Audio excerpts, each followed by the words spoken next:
Philippine News newscast for July 19 to July 25th, 2013. Good day to everyone. Magandang araw po sa inyong lahat and welcome to the website of Philippine News.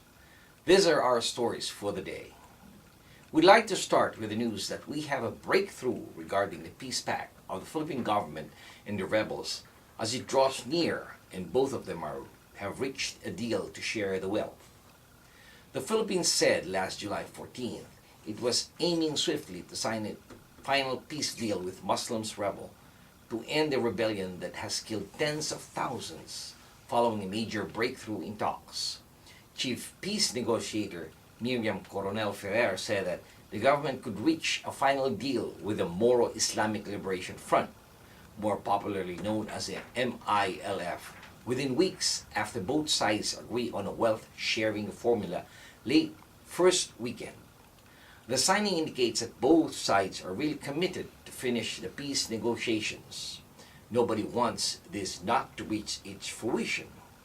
Under the deal, the government has agreed to let the rebels have 75% share of earnings from natural resources and metallic minerals in the proposed autonomous region for the Muslim minorities in the southern island of Mindanao. For energy resources, both sides agreed to split earnings equally following the talks hosted by neighboring Malaysia.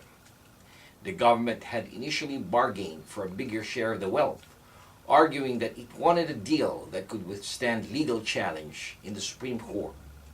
A final peace deal with the 12,000 MILF could be signed after the Islamic month of Ramadan, which officially ends at the end of July.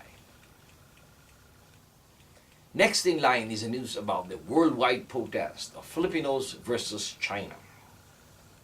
Filipinos will be making a plea and a demand 12 noon Wednesday, July 24th, in front of Chinese embassies and consulates in all over the world, from Washington, D.C. to Makati. Stop China's invasion of the Philippines is a call for the global mass action initiated by the U.S. Pinoy for Good Government in response to last year's Chinese military occupation of Philippines' Panatag Shoal of Zambales and its imminent threat this year to invade Ayungin Reef, part of the Kalayaan municipality of Palawan, a threat which began on May 8 when 3 Chinese warships appeared off Ayungin, which is defended by a contingent of Philippine Marines. China has denounced the Philippines for its illegal occupation of what they call Reyna E Reef, which is only 105 miles from Palawan, but 600 miles from China. Ayungin is considered the gateway to the oil-rich Recto Bank, which is just 85 miles from Palawan. Lloyda Nicolas Lewis, U.S. Pinoy for Good Government National Chair, explained that the simultaneous rallies on July 24th, the first anniversary of China's creation of Sangsha City, to oversee the administer every terrestrial feature in the West Philippine Sea, including the Philippine Islands and Reef, within the 200-mile exclusive economic zone under the United Nations Convention on the Law of the Sea. This time, we tackle the news about the 10 billion peso pork barrel scam, where the trader fires back, linking 5 senators and 23 representatives to accuse deal maker. The businesswoman implicated in the 10 billion peso ghost project scam involving legislators' pork barrel funds has fired back with her own accusation against a probable witness in the case. Ben-Hur Louis has emerged as a whistleblower in the scam, with the Commission on Audit preparing to corroborate some of his charges with his own revelation on the transfer of lawmakers' pork to bogus NGOs. Louis has asserted that he was privy to the alleged fraudulent deals with legislators, which included at least 5 incumbent senators, some of whom are known to have presidential ambition. A report in the Daily Inquirer, which broke the story on the alleged scam, named 5 senators and 22 members of the House of Representatives who have allegedly made their PDAF allocations available to Napolis Group. According to the article, Senator Bong Revilla, topped the list with 22 instances recorded at the SEC. He is followed by former Senator President Juan Ponce Enrile with 21.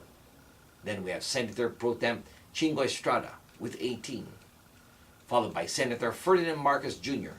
with 4, and finally Senator Ringo Hunasan with 1. And finally, we have the latest news about Japan tycoon who broke the Philippine fake firm law.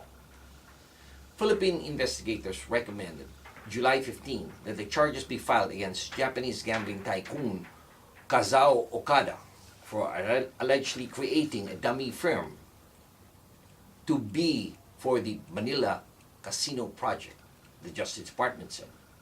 Investigators said similar charges should be filed against 25 other individuals who helped the Japanese billionaire set up at least 3 firms to establish the billion-dollar casino in Manila, Bayfront Entertainment City. There was clear evidence that the firm established by Okada were a front for Universal Entertainment, meant to circumvent or evade laws of naturalization of certain rights, franchises, and privileges. Okada controls Universal Entertainment Corporation, while under Philippine Constitution, only citizens or companies which are 60% owned by Filipinos can own land. They are liable for violating the anti-dummy law, according to Secretary De Lima. And this has been your weekly news and review. This news has been brought to you by the Filipino-American premier newspaper right here in the United States, the Philippine News. On behalf of the management and staff of the Philippine News, this is David Rodriguez signing off and thanking everyone for watching. Maraming salamat po. Have a wonderful weekend and mabuhay po sa inyong lahat.